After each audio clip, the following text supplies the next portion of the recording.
And what about reliability? We've seen blackouts, we've seen people without power and really, people that are critically needing that power.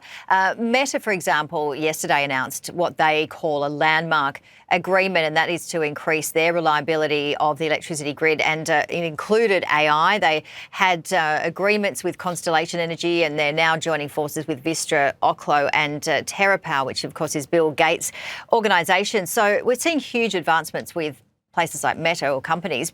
What do we need to be doing here in Australia?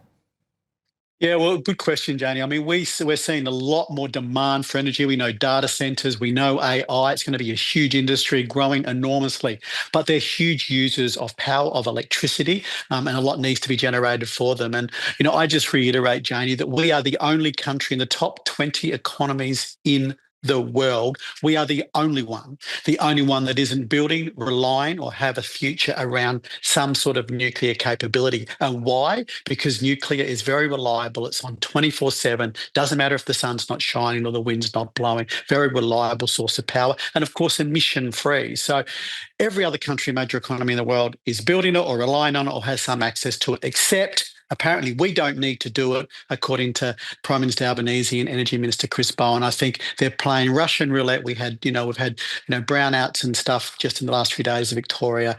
We need reliable power that is low emission, but they don't appear to think nuclear is part of the answer. The only country, top economy, or one of the top economies in the world who think like that. And it's interesting because regardless of what people think of nuclear energy, and it is mixed, fair enough. Will Shackle, who's the founder of Nuclear for Australia, had him on a short time ago. And we were talking about what you said, next to no emissions for nuclear energy. So we're sort of saying that many people think that that's not true or perhaps are not getting the right information. But why would you say that people that don't know about nuclear in terms of the low emissions, do we need to get that message out more? Because I just find it interesting when people, again, not trying to influence anybody here, but in terms of the low emissions, when we're trying to get to those low emissions, are people understanding that story? Well, maybe not, Janie, but it doesn't help either when you have the Prime Minister and you had the Labor government. When we started this conversation before the last election and started to say, look, we need to talk about nuclear as part of the mix, would put out memes with five-eyed fish and making out it was really dangerous and having all these memes and making fun of nuclear, which is actually insulting, what I say, to the people who work at the Lucas Heights in Sydney and people who are going to be working on Australia's nuclear submarines, which we've ordered from the US as well. So, they ran a fear campaign around it. It worked. But look, we need to have a mature conversation. And, Chris Bowen and Anthony Albanese need to explain why Australia is one of only the top 20 economies in the world, the only one that isn't building, rely, or have some already capability of accessing nuclear power. And it's, again, I think playing Russian roulette with the reliability of our grid, which is very dangerous for the Australian economy and Australian people. If we were to have nuclear power plants, most of them maybe would be across the regional areas. Have you spoken to people in the regions and what would they say?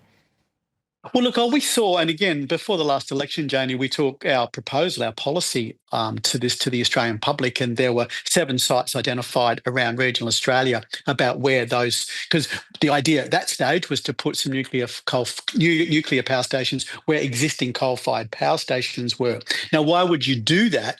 Because you literally can tap into the new transmission system or the existing transmission system and poles and wires, so you don't have to build new ones, which is exceptionally expensive part of Labor's plan.